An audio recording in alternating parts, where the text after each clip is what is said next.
What a game, what a knock, what an effort. And really, the excitement in the end just going till the second last over when Suryakumar Yadav got out after what is a century for the ages. It really is only the fifth Indian to hit a T20 international century and probably number one on the list if you think about how memorable it'll be. It's just a fantastic knock. But not too much support. Needed just a little bit more, but not too much support. And in the end, the wily Moeen Ali, and of course, Chris Jordan bowling that last over, making sure that England gets across the line. England win by 17 runs, pull one back in this three-game series, which now ends 2-1. But really, what an exciting game of T20 cricket. Just absolutely love it. There's lots to talk about, and we have Michael Vaughan and Zaheer Khan here with us to do that on Cricbuzz Live. Bonnie, just a word first on that Suryakumar Yadav innings. The sky has no limit. Yeah, I mean, that's what you call booking your flight in your hotel room for the World Cup. That's something. He's a special player. I mean, he can just access boundaries.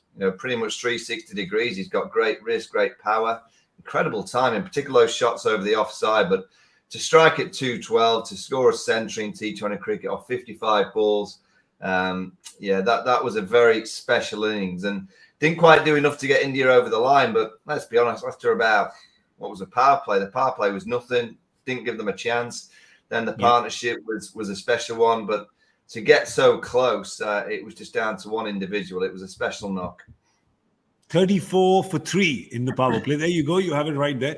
After that, you almost look at that, Zach, and say, India had no business to get up till close to 200, right? That's how special this Surya knock is.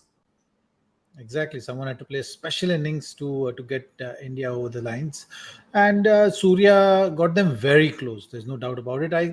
I guess lack of support, Dinesh Karthik, lot of expectations from him, Ravindra Jadeja, Harshal Patel, all that lower middle order when you didn't get the start at the top, you needed all the things to follow and fall in place for you.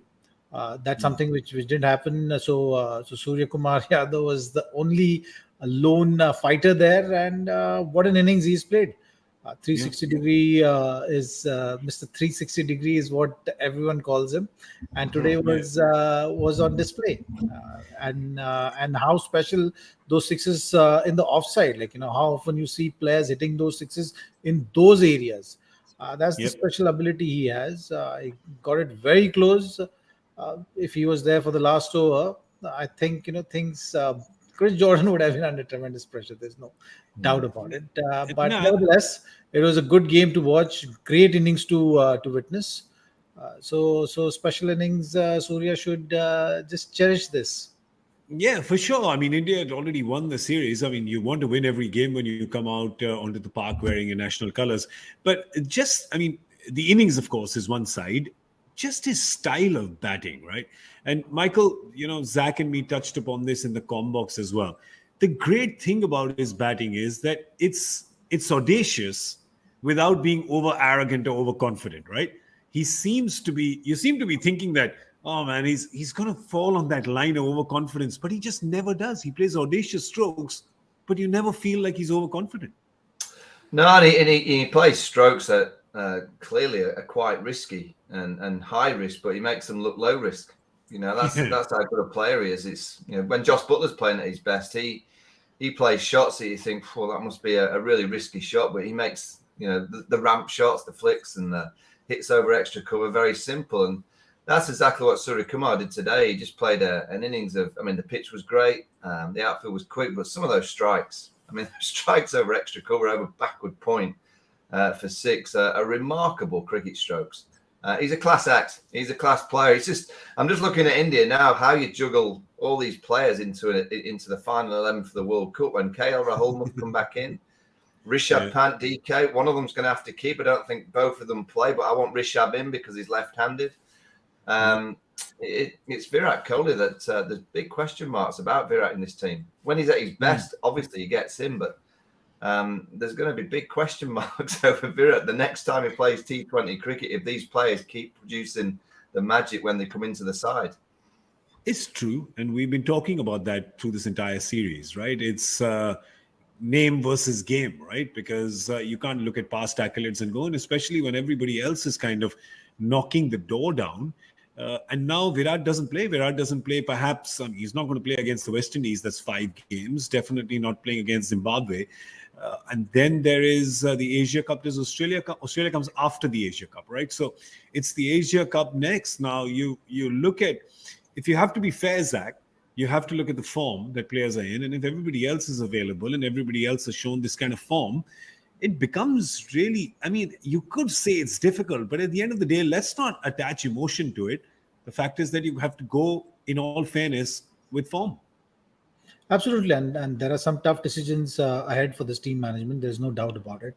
I'm sure the selectors and the team management, the coaches, they're all planning and thinking about all these options, and that's why you're seeing all this rotation of players.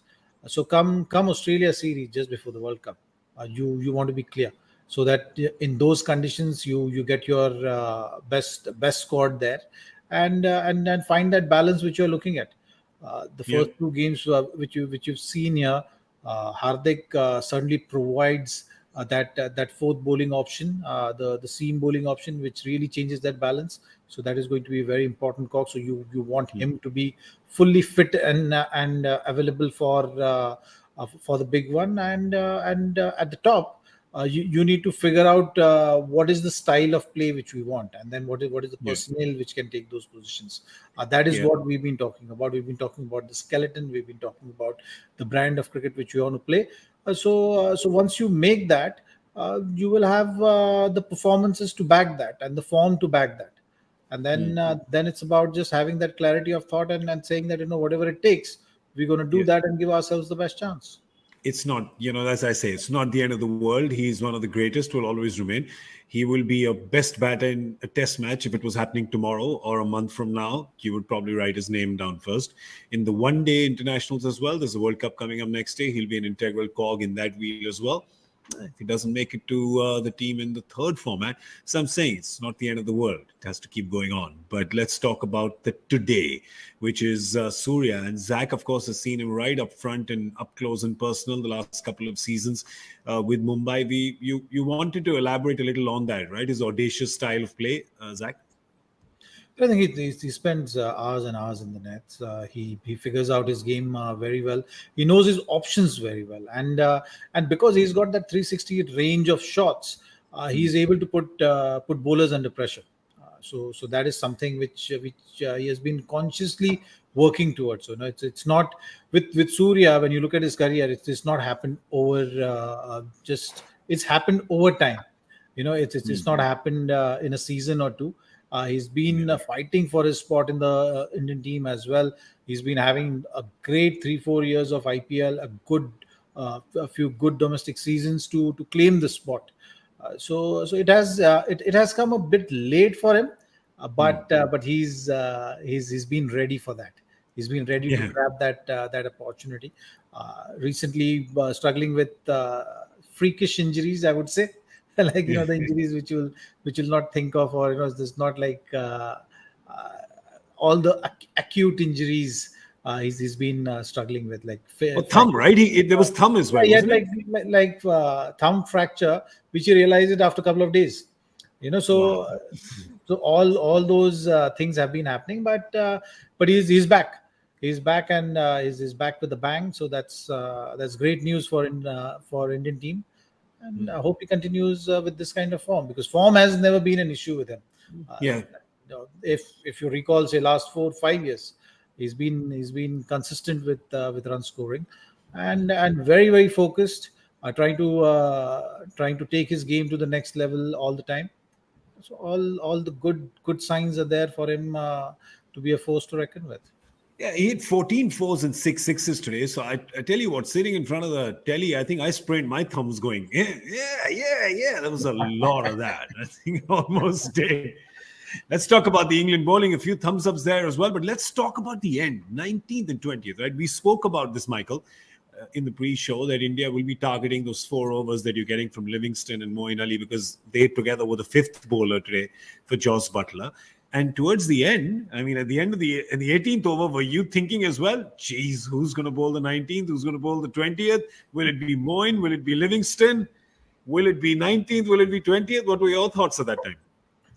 Yeah, I mean, I always felt it was just too many in the last, even though they had one over from Moeen Ali left. I just thought 45 off the last two, it's a lot. It's too many. The over that changed it was when Reece Topley came back into the attack. He gets Eye with that first ball. That was a fantastic over. I mean, Suryakumar hit the last ball for 4 in that over. I think it went for 6. But his figures today were remarkable on a pitch that was flat. That was as flat as it came. Got a bit of swing early. The height of Reece Topley and the extra bit of bounce that he gets off a length is really helpful to the England side. I thought the bowling was pretty good. I think England kind of held it okay. Then obviously Suryakumar started playing some ridiculous strokes, which I don't care what kind of skill levels you are as a bowler. When someone plays like that on a pitch like that, it's very, very difficult. But I think it's been a good workout for Josh Buttler as well as a captain. He's lost the first 2 in the series to win a game, and to win a game that was quite tight. And after about 16 overs, you started to think, wait a minute, this Indian side are going to chase down this huge target. And when you're a new captain, not a young one, but a new captain to the team, if you lose a game like that, that hurts. So it's very important that England got that victory for Josh Buttler in terms of his captaincy. And you always look at captains that take time in the field. So England were penalised because of their slow over rate. That's again inexperience in terms of captaincy. That's just the nature of being in the job for the first kind of times, that you're kind of having too many conversations and you're not quite sure what to do. But that was a big win for Josh Buttler as a skipper. Reece Topley for you, the pick of the bowler, Zach. What did he do correct? What did he do more than the others? There's no doubt about that. He used the bounce very well. He used his height very well. That's something which he did well. Plus the variations. So he was using those slower ones as well. But I think the bounce of the wicket, he made a good use of that. That was the standout thing when I was looking at Topley, and also when Shreyas Iyer was giving himself room, he followed him. So when you're having a good day, you are just the rhythm, everything is in sync, and you're not rushed. So even though you had enough runs to play with, Reece Topley was certainly the pick of the bowlers who looked in good rhythm and never looked rushed at all. And your thoughts on Josh Buttler, the captain? Michael gave us his. Your couple of thoughts on him as captain in this series? Well, I think I hope it doesn't affect his batting. So that's something which I saw a little bit of signs like that. Maybe it's too early to say, but when you're captain and you are thinking about planning, at times you've seen batters get caught with the whole game, and that's something can happen. Today, the way he got out as well, it felt like that. So I hope I'm wrong, but maybe captaincy pressures can affect someone's batting, and that can be the case with Josh Buttler as well, because he's been in great touch, and suddenly to see this kind of a dip, there has to be something which is going in your head in terms of your preparation or how the clarity of thought. When you are overcrowded with your thoughts, sometimes it can affect how you approach the game. It's a real thing, Michael. It's a real thing. Yeah, I mean, I guess early stages for Josh as a captain. I wouldn't be too concerned at the minute, but the great strength of Owen Morgan was that he never changed. When his form wasn't there, he was still the same captain, still Captain Cool, still the same person in the dressing room. He never dipped in terms of his manner with the players. And I guess that's always the kind of the challenge for the new captain. Can you be that same person day in, day out, even when you don't score as many runs as you would like? And that's captaincy. That's the art of leadership. And players now, they'll be studying Josh in the dressing room just to see, does he change? Does he not? Try and get indications about his mindset. It's so important that you stay really consistent as a captain, even when you don't quite perform as well as you would like. You still got to stay very, very consistent in your, your delivery of speeches, in terms of your mindset to the group, and the process of what you're trying to do and achieve as a team in the way that you're trying to play. So I'd be intrigued to know how Josh has handled this week. It's not been a great week for him because it's been difficult. He's lost the series. He hasn't scored any runs. But that's why I say today was big for him because they got the win. To get a win as a captain, very, very important. So he'll sleep a bit better tonight, I would think. Yeah. All right. So quickly before we round up thoughts on the series, Zach, positives for you in terms of India? Well, I think batting has been consistent. Bowling has been superb. So apart from fielding, you don't really see any areas as far as this Indian team is concerned. The catching, they need to continue the work on catching. That has been the area which you felt has let them down a little bit in the series. There have been few catches dropped. Even today's game, Harshal, the cotton bowl was a costly one. So I think that's one area which the team needs to pay attention to. Other than that, plenty of positives.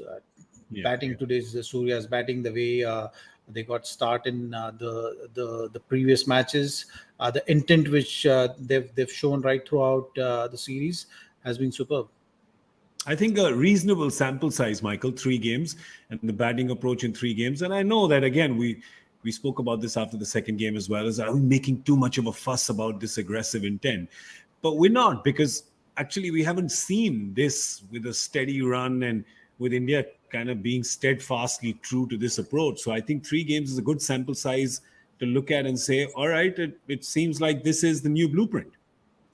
Yeah, and a massive threat for the other teams around the world. It's I know they've lost today, India, but it's the first time I've watched India in T20 cricket and thought, yeah, they're a massive threat. They commit to this style of play and the process of trying to be aggressive all the time. With all that bowling options and the skill levels that they have, they're going to be right up there. England as well. England will be right up there with the T20 World Cup favourites. Australia put into the hat as well. You can never rule out Pakistan.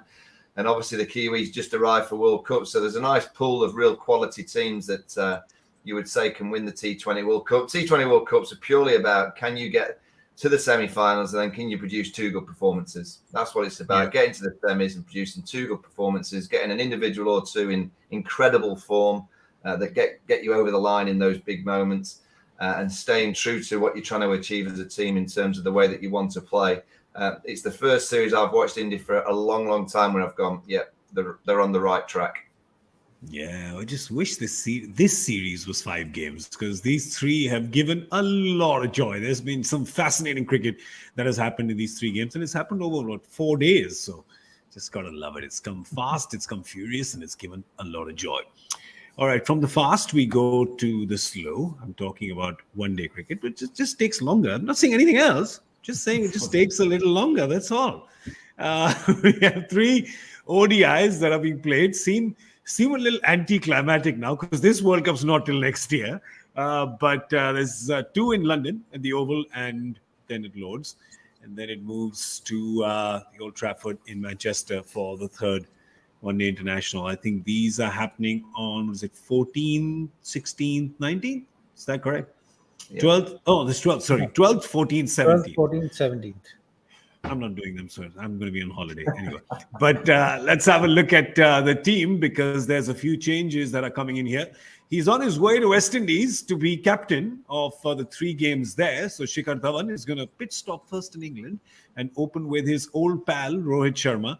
Rohit loves it. Rohit loves the left-hander opposite him walking out. So Shikhar Dhawan is there. And as you look down, I think that's and Prasidh Krishna. So he joins the team. Shardul Thakur joins the team. Mohammad Siraj. I mean, by joins, I mean they're there right now, but they weren't in the squad for these T20s. And Arshdeep, who was in the squad for only the first T20, is there for this one-day series. So it's looking good there, I guess. But if you look at the top, you're seeing Rohit, Shikhar, you see Virat, I guess, and that brings you to that question, Zach. Surya or Shreyas? I mean, you sometimes have to ask questions that you know the answer to, but I'm still have to ask. Well, I think both of them can play. Of course, it depends, how they're looking at it. So we have to wait for the first ODI to start. Like how we are looking at. There are so many options right now again. But I think Surya should get a go ahead. Should play at 4, right? Because Rishabh will play at 5, Hardik will play at 6, Ravindra Jadeja at 7. Does that look like Does that look like the team to you? And bowlers, of course, depends on the surface. But does that look like a plausible top 7 for you, Michael? Yeah, I mean, India have got so much quality in depth that they've just got to try and get the combinations right. Sky has to play. I mean, he's just played the most ridiculous innings, so he certainly plays. I guess the pinnacle point is Virat. That's what the series will be highlighted, that India need Virat back to form. They need him scoring those runs. And, it was only a few years ago we were saying he's the greatest chaser in white ball history with the way that he used to chase down any target. So he's a wonderful player. I've seen glimpses over here that he's not far off. He really isn't far off from a real special innings. And I hope we see it in the next week or so. I really want Virat back scoring consistent runs, because, you see that shot down the ground. So it's only Virat Kohli can play just a few strokes, but you remember the one stroke. Suryakumar played some great shots, but that check drive down the ground for 6 today off Virat. You're like, oh, I want a bit more of that. So hopefully in the next week or so we can see Virat back to form. And I just know from Indian cricket and the kind of way that the fans are, that he's the pinnacle point of this team at the minute. That everyone's looking at Virat. Can you get a century? It's been such a long time. Can he find that form and consistency before he has a little bit of a breather? I think that's going to be the talking point for the next 7 or 8 days. And this format is a lot more in his wheelhouse. So he like that, take his time and, settle in, and then, of course, go. And we've seen him do that a lot in one-day internationals. So could this be the series that wakes up the sleeping giant from his slumber? Can we get 100 from him? I'll just get Zach quickly in on the India bowlers before we move on to the England squad. We have Prasidh Krishna there and Arshdeep there as well. Shardul coming in. Who would you like to see? The first match is happening in the Oval. Who would you like to see? Because there's Bumrah and Shami. You always want to favor them first when it comes to quick bowlers. But what would you like to see as the makeup? I think Bumrah and Shami for sure. Those are definitely going to be your starters. And then you'll have Shardul maybe playing that role of an all-rounder. So you need that balancing all-rounder, and Siraj also is someone between Prasidh Krishna and Siraj. One will get a go ahead. So you will have 4 seamers for sure. That's the way they'll look to balance, until unless if Hardik is going to be contributing with the ball, then they'll have a different plans. But if not, then they'll look at Shardul as well. I don't know, Zach. Also, he was not part of Mumbai this year, so only our dear friend Ashish Nehra can tell us whether Hardik's back is good enough for 7 or 8 overs, perhaps. But if they can get even 4 or 5, then Hardik in white ball cricket is also just something else at this point in time. All right, let's have a look at the England squad and see who's coming in for them. We have the big names that are checking in. Yes, there is Johnny Bairstow and there is Ben Stokes. You look at this team and certainly, I mean, with those 2 coming in, just those 2, that's proper world class there. Let's not even talk about Joe Root because he's in the form of his life. But with Root, Bairstow and Ben Stokes, you've got, what is that? Is that your 4-5-6? Is that your 3-4-5?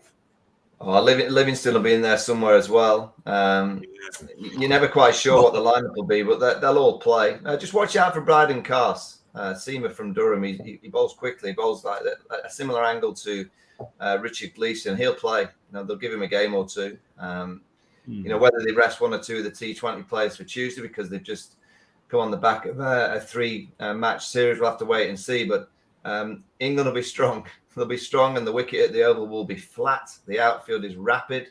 England got to 498 against the Netherlands. I don't think that's possible against India, but it wouldn't surprise me over the next week or so if we see a 400 struck in the 50-over format. Who are your openers? Who are you opening with? We'll go Roy and Bairstow in 50-over cricket, and then the glue comes in at 3, Joe Root, and then it's it's like a pick out the hat. What kind of combinations you want from number 4 downwards? It could be Ben Stokes, could be Livingston, could be Harry Moeen Ali, could be Harry Brook. I'm not too sure. Josh Butler, obviously, where they're going to bat him. He might bat at number 4. Actually, they've been pushing him up the orders. So Josh Butler might bat 4 in 50-over cricket. You're never quite sure. The dangerous thing, then, because they've got lots of different combinations, and I don't think they're ever going to be. I think the top 3 is pretty much set in stone. But after that, any one of them could stroll out there. It really is a very good problem to have when you look at England batting, right? It's a really good problem to have there, because look at the pedigree, look at the absolute quality. And Jason Roy, it's not been looking in crazy touch. I mean, he got 27 today, but he got him in 26 balls, and it was in an innings where they got 215. So Jason Roy, it's not really been in top form. What do you know? Maybe they just get, make some space, because you got so many batters in the middle order. Michael, push one of them up with Johnny Bairstow. No, they're not good. No, Roy and Bairstow will open the start. But Roy just needs some runs. He needs a score or two. He played okay in the Netherlands. So there's Phil Salt as well. He's a player that got 100 against the Netherlands. They'll want to try and find him an opportunity or two. I mean, Harry Brooks, a young talent that they'll want to try and give games to as well. They've got that many options. Ben Stokes, where do you bat Ben? Do you lob in at 4, 5, 6? Moeen Ali, does he play? I mean, there's so many different kind of combinations that England can go for. One thing is absolutely guaranteed: they'll go for it. They won't be just knocking it around. They'll commit to trying to, and that's why I mentioned 400, because England will feel that 400 is a target that they can get to. Maybe they can just go with 9 batters and just hit 498 again and again. And then again, a high-scoring series. That's what we're heading towards now. It's going to be a high-scoring series for sure. 100% going to be a high-scoring series. All right. Let's see how everybody did with the joy factor question. Was it high-scoring today or not? Well, there was a lot of numbers in it. Craig McDermott being the first, Stephen Fleming the 100, Dominic Corp the 200, Sean Pollock the 300, which Cricbuzz Live panelist was the last. What is the list, by the way? What is the list? Tell us what the list is. Ooh, Murli's 800 test wicket. Interesting. Pragyan Ojha. Let's come back to the question again. Let's have a look at the question again. If we can just pull that graphic back and see. His first was Craig McDermott. Stephen Fleming is 100. Dominic August. Wow. Okay, let's give a round of applause to Joy. That's a good question. Well done. That's a good question. Here's the thing with Joy. There is some topical context to what he does. So, Sri Lanka, there's cricket going on there. You have to think a little out of the box, because it's there. If you can just kind of walk down the path of the breadcrumbs that he throws your way, it can be pretty easy. But you just have to find that path. It's very small, tiny breadcrumbs. But if you just find them, then you chase them. Well, Pragyan is, of course, going to be working on Cricbuzz Live on the Hindi show and on the English show. Zach, Michael, you both going to be here? Yep, I'll be here. Yep. Yes, we'll be there. I'll wave to you from my I'll wave to you from my vacation. All right. I'll plug into the software and just say hi to you at some point in time. All right, we'll do that. Who was the correct answer? Let's have a look at that as well. Congratulations to the first correct answer that came in. Esmolol TC. Tanmoy. Oh, we've seen this name before. Tanmoy CV. So congratulations to you. Maybe he's on our all-time leaderboard. Well done, buddy. All right. That's all we have time for. That's business for today. Concludes this fascinating T20 series. I tell you, this T20 World Cup coming back-to-back in 2021 and then 2022. This format is evolving. The teams are changing. The performances that are coming. It is super exciting. And I think this is truly a shining new age for this brand of cricket. So there's going to be a lot more T20 cricket that's coming up. India playing West Indies, of course. The Asia Cup, Australia, World Cup, lots coming. And we're going to be here on Cricbuzz for all of that. Thank you to Michael Vaughan for being here with us the last 3 days. Big thank you to you.